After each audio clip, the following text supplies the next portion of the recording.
कृष्ण के वृंदावन छोड़ने के बाद से ही राधा का वर्णन बहुत कम हो गया।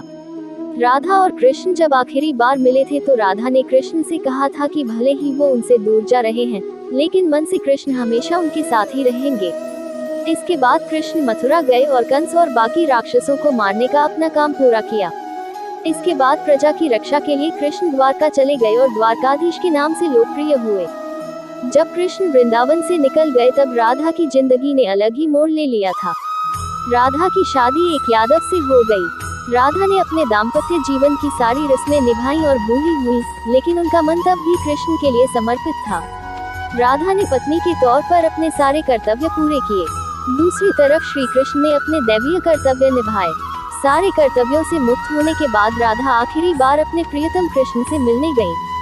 जब वह द्वारका पहुंची तो उन्होंने कृष्ण के रुक्मिणी और सत्यभामा से विवाह के बारे में सुना, लेकिन वह दुखी नहीं है। जब कृष्ण ने राधा को देखा तो बहुत प्रसन्न हुए। दोनों संकेतों की भाषा में एक दूसरे से काफी देर तक बातें करते रहे। राधा जी को कान्हा की नगरी द्वारिका में कोई नहीं पहचानता था। राधा के अनुरोध पर कृष्ण ने उन्हें महल में एक देविका के रूप में नियुक्त किया। राधा दिन भर महल में रहती थी और महल से जुड़े कार्य देखती थी। मौका मिलते ही वह कृष्ण के दर्शन कर लेती थी, लेकिन महल में राधा ने श्री कृष्ण के साथ पहले की तरह का आध्यात्मिक जुड़ाव महसूस नहीं कर पा रही थी, इसलिए राधा ने महल से दूर जाना तय किया। उन्होंने सोचा कि वह दूर जाकर दोबारा श्री कृष्ण के साथ गहरा आत्मीय संबंध स्थापित कर पाएंगी। उन्हें नहीं पता था कि वह कहाँ जा रही हैं, लेकिन भगवान श्री कृष्ण जानते थे। धीरे धीरे समय बीता और राधा बिल्कुल अकेली और कमजोर हो गयी। उस वक्त उन्हें भगवान श्री कृष्ण की आवश्यकता पड़ी। आखिरी समय में भगवान श्री कृष्ण उनके सामने आ गए।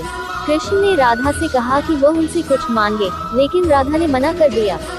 कृष्ण के दोबारा अनुरोध करने पर राधा ने कहा कि वह आखिरी बार उन्हें बांसुरी बजाते देखना चाहती हैं।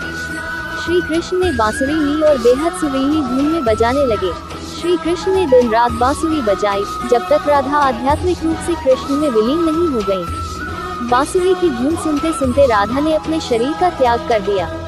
कैसे हुई थी राधा की मृत्यु? श्री कृष्ण ने क्यों तोड़ दी थी बांसुरी?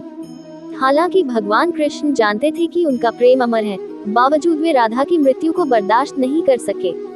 कृष्ण ने प्रेम के प्रतीकात्मक अंत के रूप में बांसुरी तोड़कर झाड़ी में फेंक दी।